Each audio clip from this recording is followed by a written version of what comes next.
All right. Thanks for tuning in to the Limitless Learning Podcast, where we talk all things about the future of learning. And right now we have Rita Ferrandino, who's a founding partner at ARC Capital Development. Rita, how are you doing today? I am delighted to be here with you, Dominic. Can't wait to talk about the future of learning. And Yes. for me, what I want to talk about on this podcast, are you ready for what's next? Yes, absolutely. I'm happy to share my story. I'm Rita Ferrandino. I'm the founder of ARC Capital. We're a private advisory and investment firm. We work exclusively in education from pre-K to workforce training. We've been in business 20 years. We've worked with over 150 companies around the world. And we only work with research-based companies that have proven that with scale, they'll be able to impact a critical problem that we have in education. So I have got the best life going because I spend all day, every day with entrepreneurs who are looking to make big impact with their research-based product and services. And I help them get to more people so that we can solve some of the biggest problems we have in education. Also, in addition to being the founder of ARC Capital, I have served as the innovation consultant at the University of Pennsylvania's Graduate School of Education. So I teach there. I teach education entrepreneurship. I also work there with the researchers to be able to make sure that we're getting best practices that are happening at the university's research level out to people who can use that best practice information to inform their teaching and learning. Brilliant. Yeah, such a wealth of experience. I'm excited to hear so much more about the things you've learned along the way. Would you mind telling us a bit of the inspiration behind Art Capital and how that started and founded and what your main vision for that was? Well, the real reason is spent 20 years in big traditional education publishing. I worked at Pearson, I worked at Thomson, and all of a sudden we had technology at our fingertips. And I wanted to be on the edge of innovation. And I knew I couldn't do it from those big traditional publishing companies. And so I basically just took a leap of faith, started Art Capital so I could work with innovators who really could use my expertise to make a difference. ARC was completely founded with a double bottom line. Cool. And you mentioned just a few moments ago some of the bigger problems that we're solving in education. And would you like to crack that box open a little bit and just talk about what you're seeing as some of the biggest challenges that are coming out? Well, we could talk about, the pedagogical problems all day long. We can talk about how we have to work with staff retention at any level we can talk about, the fact that, learning is, we're not showing learning gains, all of that. But what I'd really like to talk to your audience about is how they can prepare for, waiting is not a strategy, Dominic. Yeah. Is we have too many economic factors. There are too many factors pointing to this big shift. We've got rapid economic shifts in our US marketplace. You cannot deny that. Yeah. You cannot deny that there are funding challenges at all levels of education, from early childhood through to corporate training. And those are significant. But what really makes the existential threats is this disruptive impact of AI. So you've got these three really critical things occurring at one time, which really makes it critical for whatever area you're in education, whether you're a classroom teacher or whether you're running a school district or a university or a corporate training, or you're an entrepreneur trying to scale a business. It is critical that you understand the risks that are happening in the marketplace and that you are prepared to shift as the risks take shape. Yeah, absolutely. So we understand that we've got challenges. We have challenges. We know them. They're the federal funding uncertainty. You've got these policy mandates that are changing every other day.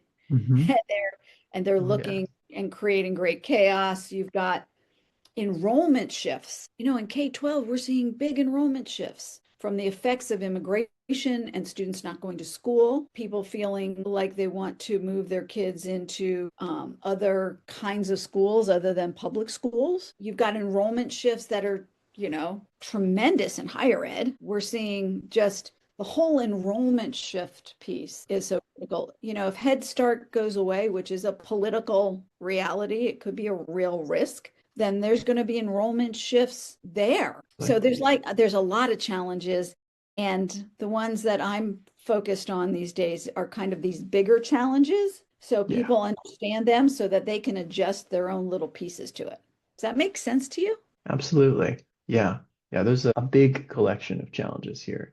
And, in addition to enrollment, seems like there's also a record low number of teachers entering the workforce as well. So there's quite a unique state of things right now. But you did mention this really disruptive technological shift, right? And so I'd really like to get some of your opinions on, that AI is something that can be incredibly useful, but also gets very hyped, right? So I'd like to see, what's your opinion on that? Where do you think it is getting overhyped, and where do you think it actually has a really useful impact in education? Well, first of all, I'll first start by saying this isn't just game changing. This Right. is massive. Totally.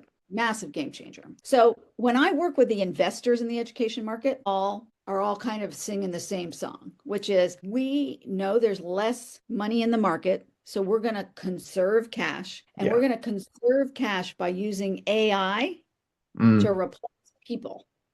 And we know the products and services we're offering in education need to have some kind of AI. So we're going to conserve cash, and then we're going to just AI-ify our product with these little chat box and little dabbling. And that is disastrous on all levels. Really? Yeah, completely, because AI is a really nuanced development skill, and it's not something you can just, it's not, cross-functional. You just are going to throw AI at a problem and it's going to solve it, right? Yeah. For your entrepreneurs who are listening, who are considering using AI to build their pipelines and use AI tools to be able to help sell faster. Well, that's all great, but that's one-off stuff with AI, right? Totally. That's not looking at your whole sales and marketing operation and optimizing the use of AI with your human beings. Because to sell in education, Dominic, you know this as well as I do, it's a relationship business. Totally. And you're not going to get away from that, right? So you've got to look at your AI strategies as parts and pieces of tools to your big strategic plan. And your strategic plans all have to be assessed. Whether you're a school leader listening, strategic plan in your school looks different with these macroeconomic shifts and the changes in enrollment and the funding challenges. You need a new strategic plan here. If you're an entrepreneur or you're running an education company, you have to have a new strategic plan, which all starts with assessing your risk, right? What is the risk of doing nothing? Yeah, absolutely. Are you going to miss opportunities? Are you going to lose talent? Are you going to have the market erode under you? What's the risk of doing nothing? And then what's the risk of taking small, steady steps, right? Are you going to be too little, too late? Are you going to waste resources? Are you going to have a false comfort, right? If school districts are taking small, safe steps to find ways to increase enrollment, again, is it going to be too little, too late? Yeah. Well, it's funny you mentioned that, because I think there's that anxiety, right? Like, I have to get ahead of things, right? And so that is part of what's driving people going and just trying to throw AI at everything. So it's an interesting balance, right? Between let's utilize the technology for what it's good at, but also people just kind of rushing into things and just trying to fill gaps that without really considering what's the best use of this, right? What's the best combination of emotional human intelligence and this, technological tool that can fill a lot of gaps, but really has very specific use cases that it's best at. So, Exactly. And that goes back to the whole master needing to reassess your master plan, mhm. and really looking at, you know, would you like to hear my couple of points on this subject? Totally. Let's hear Because it. you can tell I've been riffing on this a bit. Yeah, Um, yeah.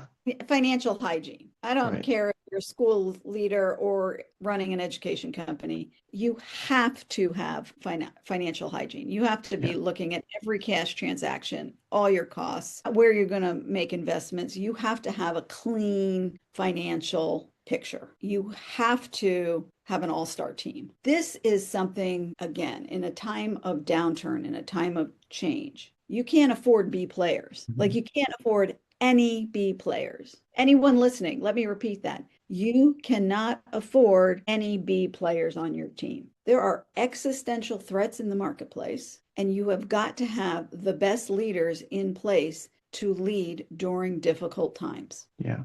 And that's just true. Like now is when realign your organizations. School districts, hey, how do you realign for today's reality? Not just keep doing what you've always been doing, but in school leadership, why don't you have HR policies that allow for flexible work environments? Right? Mhm. Why Yeah. are you looking at traditional, I've got to have a teacher in a classroom from 7 a.m. to 3 p.m., 5 days a week, when that's not how young people want to work? Right. Yeah.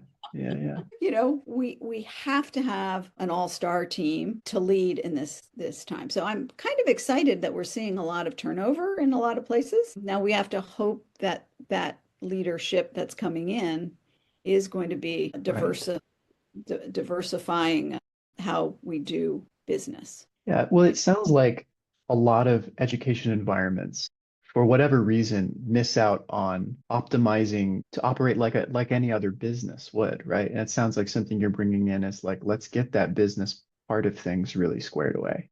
Let's get the finances, let's get the leadership, let's get, for whatever reason, in an education environment, other things might get emphasized before that strategy is really solidified. That is where I think everybody needs to be.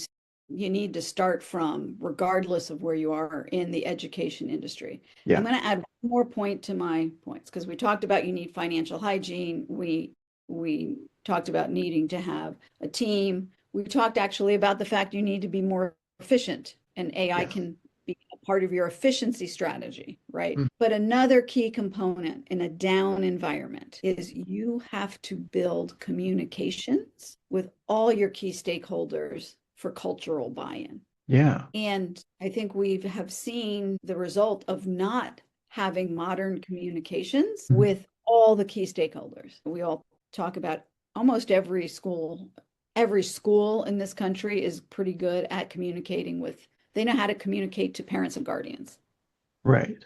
right? Public schools, that's only one constituency. Taxpayers pay for everything in a school, Yeah. local, state, and federal. So a school district has the responsibility of communicating with the entire community Mhm.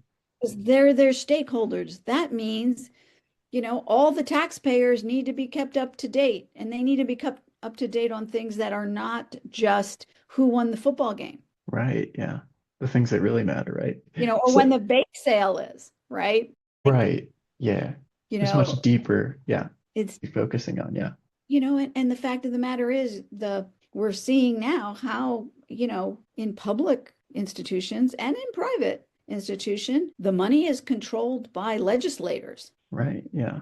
And so if you don't have a communication strategy regularly communicating to them, how would they know why to fight for you? So when you talk about modern communication, what do you think? Can you say a bit more on what you think the best strategy for that is, and yeah, what that really means to Well, you? what that means is you need a multi-channeled approach to be able to most effectively reach all of your stakeholders, right?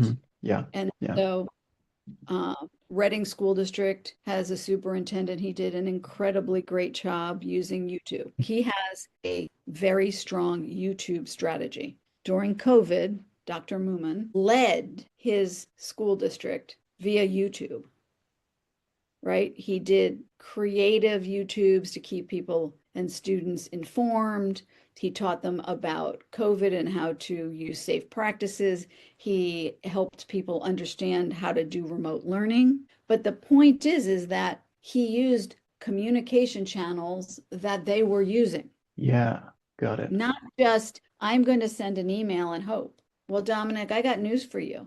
Yeah, There's a lot of people who don't read their emails. definitely. Yeah. You have to And have there's a lot multiple. of people Yeah. never going to see a Facebook posting. Right. Yeah. Yeah. You really have to have that diversified way of communicating with everyone, right? Yeah. Yeah.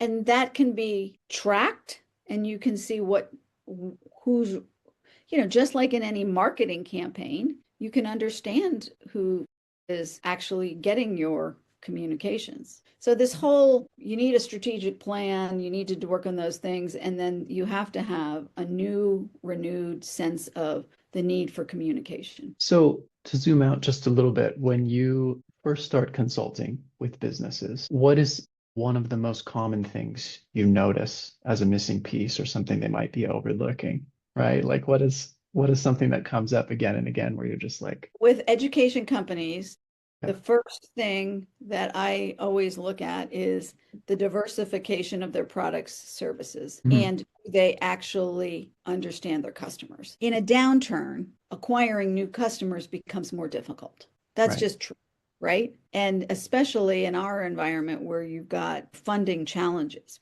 people aren't always as open to looking for new vendors they don't trust. They often look to people they do trust, which Mhm. is why you have to double down on understanding and knowing your customer base. And you have got to diversify by figuring out, can you sell them more products? And who else can you sell the products to that you have? Mhm. So the number one place we always start is serious analysis of customers, pipeline. In our case, we always come in and we always use very smart AI tools that will help us better target, and then how to realign your sales organizations to this new culture, because Mhm. not all sales reps can do it. Not all sales reps can shift. And then how do you get your largest return on investment? So that's the place we start. We always then look at the financial hygiene piece that we talked about Right, right. and the team, but there is always opportunity. Yeah. Yeah. But that often means you've got to think differently and you have to be able to act differently. And not everybody has that skill set. Yeah, absolutely. So when it comes to, and you don't have to be specific about any particular company, but when it comes to people who are really taking the current state of things and riding that wave effectively, what are some of the qualities that distinguish, who's going to get ahead in this time? What are some of the strategies or just things they're keeping in mind? Okay, I'm just going to speak from my heart, right? It's really the organizations with leaders who Yeah. people really want to follow, Okay. who understands creativity and Yeah. infusing creativity into their work and their processes. And the use of creativity and an imagination to be able to capture eyeballs and to have deeper and stronger relationships with their customers. So one company that I'm super proud of, with a brilliant marketing director, she came up with a hero plan, right? And so what she did was started a hero contest. And so she went to her best customers and said, we're going to give you this. I can't use the name of the company, but this, Yeah. and it was a poster with their picture on it saying, you're our hero. Yeah. Okay. And they hand delivered it and took a video of the delivery. And school administrators were crying when they got it. Wow. It was so meaningful for somebody to say, you are our hero and we are going to memorialize this for you. Wow. Right. Yeah. And and then we said to each one of those, you get to nominate one other person to be a hero in your network. Yeah. And we encouraged them to do it from another school or another district, right? Or somebody they admired. Oh, So then you empowered this customer who's never going to forget you because their poster is, in the hallway. incredible. Yeah. Yeah. You're- Then you're honoring them by honoring their person. And then you go deliver that poster to that person, often with the person who nominated them along. And that's meaningful relationship building. Yeah. Yeah. Absolutely. That is marketing director who's a leader, who understands creativity, Mm, understands relationship building. yeah. That kind of energy will carry through in a Yes. down. It's so funny you mentioned that. I was talking to someone who goes into schools and consults on their education strategy just recently, and she was talking about, what are the things they're emphasizing nowadays that technology is changing so quickly. And it's those things in particular. It's creativity, it's relationships, and it's because no matter what's coming in the next, 10 years, 5 years, like those are the things that are actually going to matter. Those are the things that will be irreplaceable. And so it's like, it's really is time to double down, triple down on these things that like, these are really the metrics of success for no matter where you work, but especially in education, right? So And AI is a tool, Dominic, exactly. right? Yeah. Just Yeah. Yeah. a tool, so different a tool. I mean, it's a highly impactful tool that can like work in seconds, right? But it Yeah. is a tool. Yeah. And it takes creativity to use that tool properly. And it takes relationships to actually carry through what you're trying to carry through and in the best way. Yeah. So I'm really glad you bring that up. And yeah, that's a very creative way to make these people feel special, to like, celebrate. Yeah. That's powerful. Cool. Yeah. So on that note, what do you think are some of the more clever or optimal ways that people are using this technology that you see as having the right balance when it comes to AI? So I'm going to just shift that question a little bit.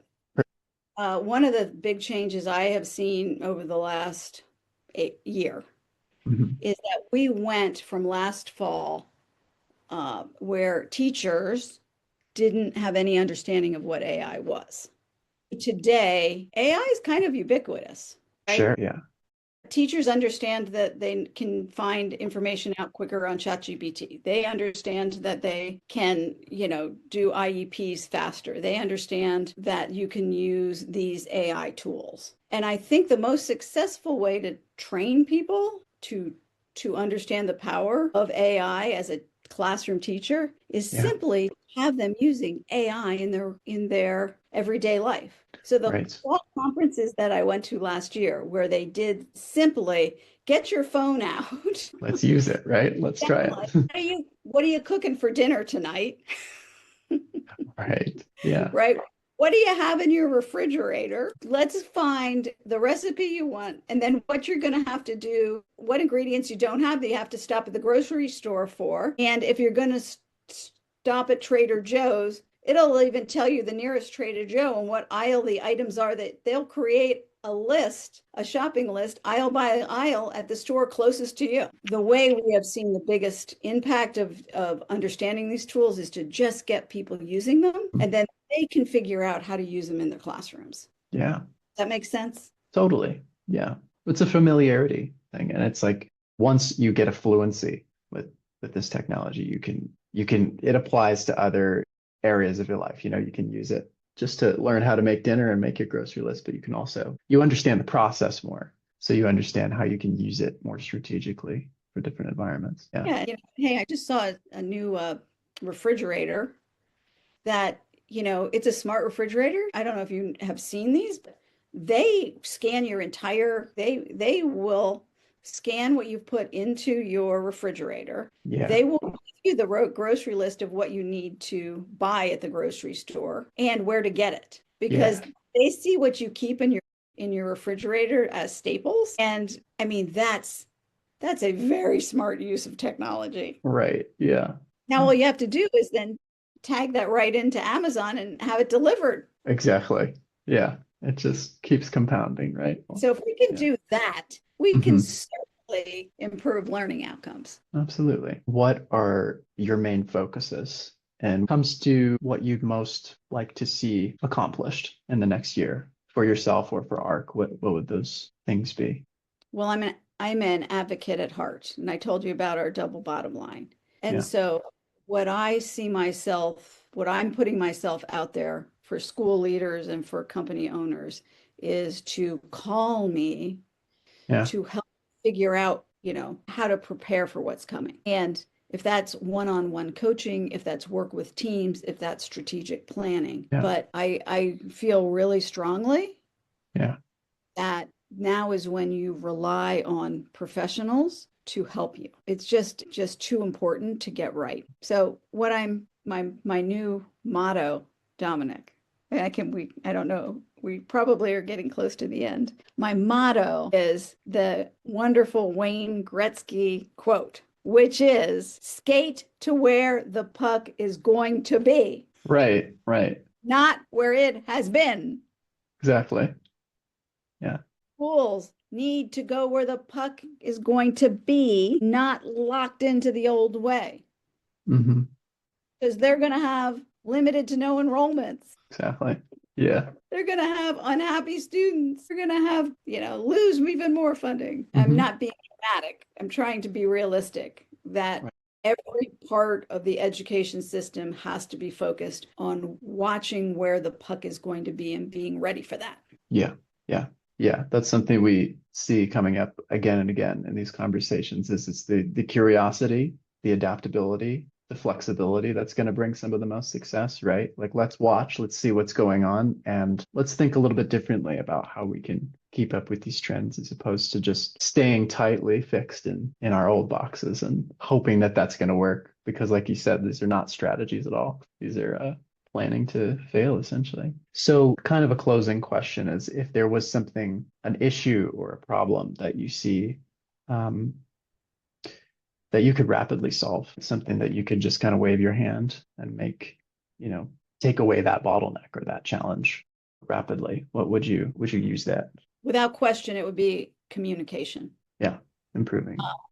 Because I think, especially in our education systems, the lack of modern communication tools and expertise is killing them. They don't know how to market the incredible work they're doing. They don't know how to attract and, admissions or enrollment. And they need to have modern communications because that needs to be the lifeline, the lifeblood. Yeah. Even as a crisis mechanism, right? We do shooter drills. We do active shooter drills at every level, right? Mm-hmm. But they don't have active shooter communications plans. Right. Yeah. Something happens. Who's the person who deploys the pre-written communication to all the teachers that they know exactly what to say to every parent? Yeah. Right? Who is the person who is the master conductor who immediately gets all the key stakeholders on the phone and communicates exactly what has happened and what's going to be done? Who gets the media? Who speaks to the media? Who's authorized? Who's writing the talking points? That's something that every, corporation has capabilities around. District 10 is very skilled at bake sales communication. Yeah, exactly. Because the English teacher is doing the communications as part of her job, or, the former parent who's been in that job for 20 years part-time. Yeah. The athletic director's assistant who's, putting up pictures, on Twitter of, the game, right? I'm not talking about upgrading to real communication plans. And I don't think it's that hard. I think you can do it fairly quickly and easily. Certainly you could call me for help in that area, but that's something you can change dynamics fast on and really prepare yourself for the future with. So there. Brilliant. There we go. Yeah. Well, I mean, just like you said, if corporations can do it, it's really having that centralized coherence around what are we communicating, and instead of having it kind of put in all these different buckets, all these different people trying to figure it out on the fly, right? And emphasizing the bake sale or this and that instead of what really matters. Well, and how often are teachers getting, pinged in the news for having said something or posting something they shouldn't have on their private pages? I always go back to did the school district provide them as a teacher or as a staff member the guidelines of what was appropriate, not appropriate? Did they do training on that? Mm. Does everybody understand, what's appropriate, not appropriate? And is there somebody giving, staff and faculty, teachers, what they should be saying to Exactly. be defying the good stuff? Yeah. Yeah. That's incredibly important in any industry and especially in education, right? So, Rita, is there anything that you'd like to mention to the listeners in terms of how they can support you, how they can connect with you? Anything you'd like to say? Absolutely. So Yeah. Rita Ferrandino, find me on LinkedIn. That's a communication channel that I check all day, every day. Yeah. Link with me, follow my work. And if you want to know anything about how you could get more involved with ARC or hire myself or us for any consulting work, you can do that right through LinkedIn. That's super simple and easy. And I very rarely turn anybody away who has a question about how to have more impact. Rita, thanks so much for, synthesizing all your different types of experience to this very coherent, simple, breaking it down. This is what's most important right now. And yeah, that was a great, just take on what's going on right now. So I appreciate you. Yeah. And I appreciate you for getting the word out and for inviting me to participate. So Cheers. I wish you the best of luck. And just in closing, I want to say, skate to where the puck is going to be. Absolutely. Beautiful closing words. Thank you, Rita. Thanks, Dominic.